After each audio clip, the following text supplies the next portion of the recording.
Tunadhaminiwa na Magnus Secondary School. Ni shule ya bweni na kutwa kwa kidato cha kwanza hadi cha 4.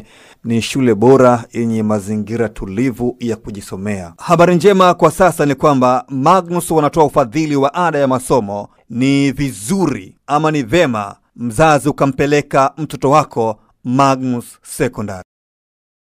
Yanga alipopeleka barua yake kasi ameainisha watu ambao anawashtaki kulalamikia. Ukiangalia katika ile barua ambao ameituma ina correspondents watatu. Mtu wa kwanza ambaye anamlalamikia ni shirikisho lenyewe la mpira wa miguu TFF. Huyo ni mshtakiwa namba 1 au mlalamikiwa namba 1. Namba 2 ni bodi ya ligi. Namba 3 ni klabu ya Simba. Hao wote ameweza kuwatolea malalamiko. Kwa hiyo kama unailalamikia mamlaka ya soka, maana yake hizo kamati zote, iwe ni kamati ya sheria na hadhi ya wachezaji, iwe kamati ya masaa 72, zote ziko chini ya shirikisho hilo moja. Kwa hiyo hauwezi kukata rufaa kwa mtu ambaye unamlalamikia. Ndio maana anapata nguvu na mandate ya sheria ya kuweza kwenda kasi. Ila kama angekuwa hajawalalamikia shirikisho la mpira wa miguu, angekuwa amedili tu pengine na bodi ya ligi na klabu ya Simba, ndipo angekuwa na nafasi ya kuweza kumrudisha kwamba kule kwenu kuna kamati ya maadili na hadhi ya wachezaji ipo kule ambayo iko chini ya shirikisho la mpira wa miguu, mmefika majibu nini? Kwa ndio maana baada ya kupata ile majibu, na kwa sababu alikuwa na concern ambazo zinahusu maeneo matatu, ndio maana wakaamua kwenda moja kwa moja kasi. Ndio taarifa yao imepokelewa kule kasi. Ina maana kwamba hapa Yanga wanapata nguvu mara baada ya malalamiko kulenga kwenye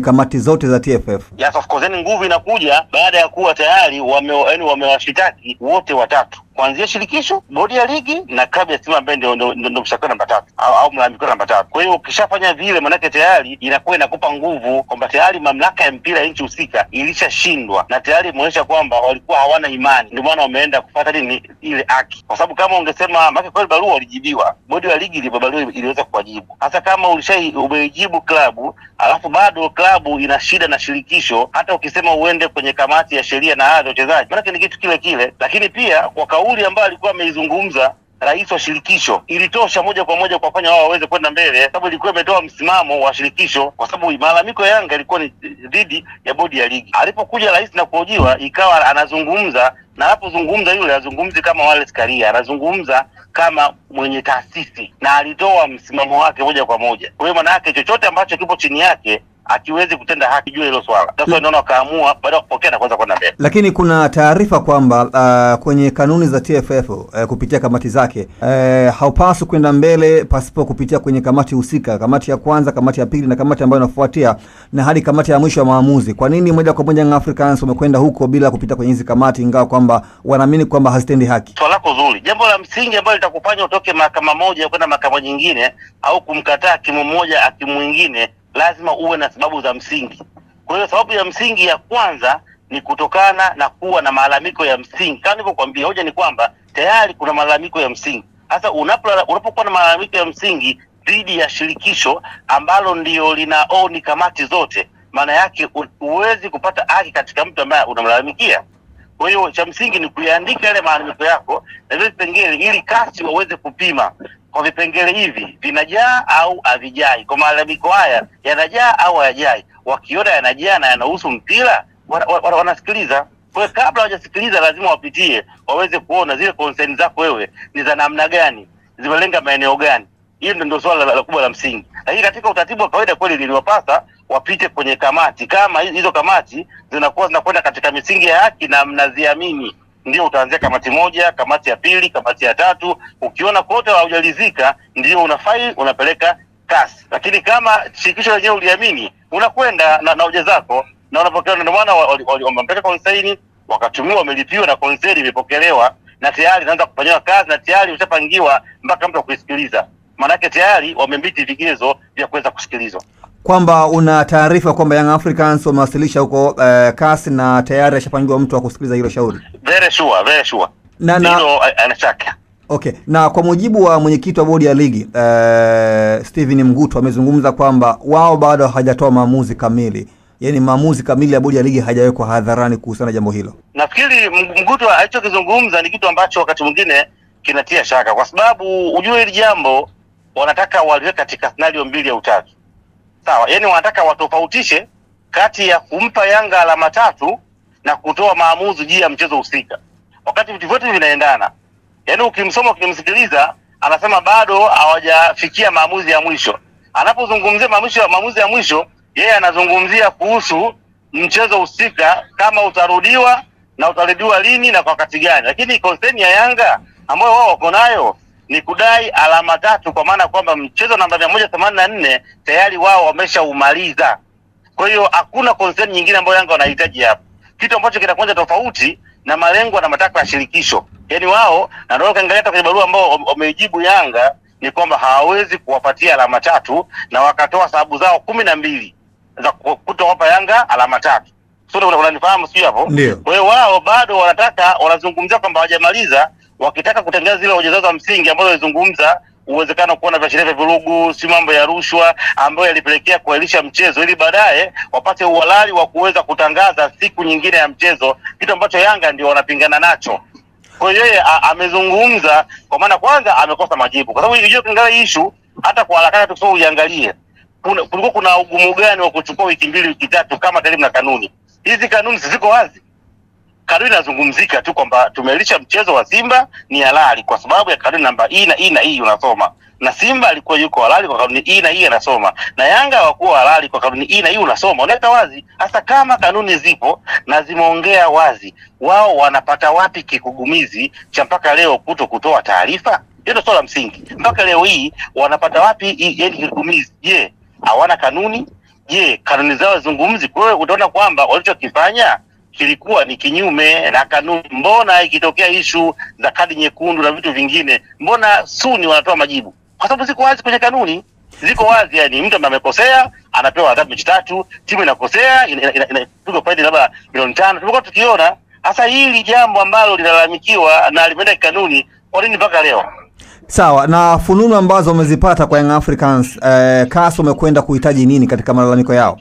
Malalamiko ya CAS, Yanga wamebakia pale pale. Jambo la kwanza ambalo wao wamelalamikia ni kutaka kupewa alama 3 za mchezo wao dhidi ya Simba, kwa sababu ni mchezo ambao walikuwa wana haki zote za kuweza, kulikuwa hakuna namna yote ya kuweza kuzuia mchezo. Hakuna kanuni ambayo ilikuwa inawabeba Simba kuwafanya wasusie mchezo, na hakuna kanuni ambayo ilikuwa inawafanya shirikisho au bodi ya ligi kuweza kuahirisha mchezo. Kwa hiyo mchezo utakiwa uendelee kwa mujibu wa taratibu za kanuni za shirikisho na ambacho walikuwa wanalalamikia. Lakini pia walionyeshwa kutokuwa na imani na baadhi ya watu ambao siwezi kuwataja kutokana na mambo ambayo yamekuwa yakiendelea. Na ndio maana katika ile barua watu wote wamepewa kopi. Baada ya kupeleka kesi yao CAS, kopi imepewa shirikisho, kopi wamepewa bodi ya ligi, na kopi wamepewa klabu ya Simba. Wote wana kopi za hizo barua.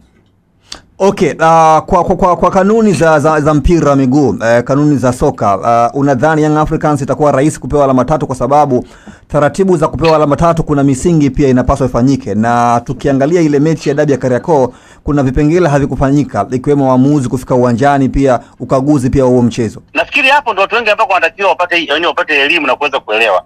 Jambo la kwanza, tunaona jambo hili ni gumu kwa sababu hatujazoea au kufikiria kuona hizi timu mbili zikinyang'anywa alama.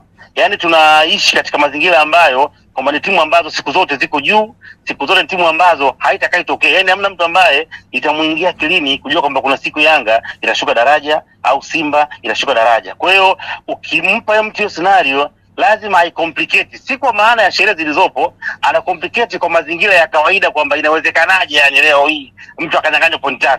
Ni kitu ambacho hatujazoea kuona. Ndio angalia hata mazungumzo ya Mguto yalikuwa yanaashiria hivyo. Kwamba unawezaje kuipoka Yanga points? Unawezaje kuinyima Simba points? Lakini tukija kwenye msingi wa Yanga uko wapi? Swali lako nzuri ni kwamba wanachokilalamikia Yanga, sawa, kupewa alama 3 si procedure. Kwa sababu procedure zisingeweza kufanyika kwa sababu huyo aliyoelisha mchezo ndio mwenye mechi commissioner, ndio mwenye waamuzi. Sasa anawezaje kuelisha mchezo alafu tena akapeleka waamuzi uwanjani?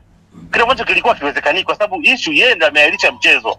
Kwa kama ameahirisha mchezo, wao jao inakuja umeahirisha mchezo kwa kutumia hisia au kwa kutumia kanuni? Kwa kama kanuni zilikuwa haziruhusu kuahirisha mchezo, kwa sababu vitu vyote ambavyo vinakufanya uahirishe mchezo kanuni vimeelekezwa kwamba kuna kitu hiki na hiki na hiki. Kama vitu vyote havikufuatwa na wewe unakwenda kuahirisha mchezo, maana yake umeamua kuharibu mchezo. Kama umeamua kuharibu mchezo, ni deserve kupata alama 3. Kwa hiyo kuongea cha kwa mechi commissioner na nani, hizo ni procedure ambazo endapo shirikisho litakuwa limeweka mchezo uendelee alafu timu moja inaamua kugoma, kama kule Egypt tuliona shirikisho la soka liliamua mechi ichezwe, Ahli wakaamua kugomea. Kwa hiyo kwa sababu walikuwa wamegomea dhidi ya shirikisho, kwa shirikisho inabidi apate all procedure za ule mchezo pamoja kuweza kuleta kwa waamuzi, officials watakagua, watasubiria muda, watamaliza mchezo, kwa sababu inakuwa ni kesi kati ya timu moja kugomea na nyingine kuwa inaweza kucheza. Lakini hili jambo haliko hivyo. Hili jambo ni kwamba mchezo umeahirishwa kinyume na taratibu. Kwa hiyo wao ambacho watatakiwa wapeleke, wataambiwa wapeleke evidence ambazo ziliwafanya huu mchezo waweze kuahirisha kwa mujibu wa kanuni. Hizo evidence zikikosekana, Yanga wako right kupewa alama 3 brother. Sasa hauoni kana kwamba kwenye engo hiyo inawaondoa Simba kwenye hatia, kwa sababu kama shirikisho ama kama bodi ya ligi ndio wameahirisha mechi, hauoni kana kwamba Simba wakazungumza kwamba huenda ikawa mind game, wangekwenda uwanjani na mechi imeahirishwa, kumekuwa na athari kwao? Swali lako zuri, na ndio mzigo mkubwa utakwenda kurudi kwenye bodi ya ligi. Kwa nini? Kwa sababu kitendo cha wao kumwalalishia Simba kwa kutoa barua ya kwamba mechi imeahirishwa, manake pale walikuwa wanamuondoa Simba kwenye sakata na wakaamua kulibeba. Kwa sababu Simba yeye aliandika kwamba siwezi kwenda kiwanjani. Sawa? Lakini yeye alikuwa anasubiria maelekezo ya bodi ya ligi. Kwa hiyo tunacho bodi ya ligi kwamba na mechi hakuna, maana yake umemwashua you are safe na mechi hakuna. Kwa hiyo kesho kasi wakiamua Yanga apewa alama 3, maana yake inakwenda kuibuka bato nyingine kubwa kati ya bodi ya ligi na Simba. Utawezaje kumpola Simba alama 3 huku alihali ulimhakikishia kwamba alama 3 hizo utazipata au mechi tarudiwa na usije kiwanjani? Kwa hiyo ni kesi nyingine ambayo itakwenda kutokea baadaye Simba na bodi ya ligi. Kwa sasa hizi haionekani, lakini Simba atakuja kudai haki yake, kwa sababu yeye atasema kwamba amehujumiwa na bodi ya ligi, kwa sababu yeye ndio alimwambia kwamba usije kiwanjani. Kwa hiyo hiyo scenario ipo pande mwingine, lakini Yanga haimuhusu. Na kwa nini Yanga wamemweka Simba? Kwa sababu Simba ndio sosi wa tatizo. Maamuzi ambayo yampelekea kualisha mchezo yaliambatana na sababu za Simba na malalamiko ya Simba. Endapo Simba singelalamika, mchezo singeahirishwa. Kwa hiyo kwenye kufaili lazima Simba naye awe ni sehemu ya tatizo. Sasa hauoni kana kwamba kutakuwa na ukakasi hapa endapo kasi watafahamu kwamba bodi ya ligi walitoa taarifa kwamba mechi kuahirishwa? Wataipoka vipi Simba alama 3 wakati unaona kana kwamba kulikuwa na taarifa kutoka kwenye mamlaka husika mechi kuahirishwa? Wanachokifanya kasi wao, engo yao ni moja tu, wanaangalia uhalali wa vigezo vilivyotumika katika kuhalalisha huo mchezo, kama vilikuwa viko sahihi, na mlalamikaji kama alikuwa anatakiwa kulalamika na kupewa haki yake. Watakachokifanya hao ni kuagiza maelekezo kwamba huyu ana haki ya kupewa alama 3. Sasa wao sasa shirikisho ndio watajua Yanga wanampa alama zipi na Simba wanamfanyaje. Ndio kasema hili jambo kiliangalia sio rahisi kama watu wengi wanafikiria. Linakwenda kutuathiri pakubwa, kwa sababu ndio itakwenda kufunua vitu vingi ndani yake na kwenda kutengeneza mgawanyiko ambao hatukuwahi kufikiria. Kwa hiyo jambo ambalo atakuwa liangaliwe kwa kina, kwa sababu tayari bodi ya ligi wamejichanganya wao wenyewe, na wamejichanganya kwa sababu walizoea kufanya kazi kwa kutumia mazoea na busara ambazo wakati mwingine zikawa zinapelekea kusahau kanuni. Ndio ni vema wakaamua kutoka katika misingi ya sheria ambazo watu wenyewe wamejiwekea. Usisahau kusubscribe kwenye YouTube Mwandike Digital.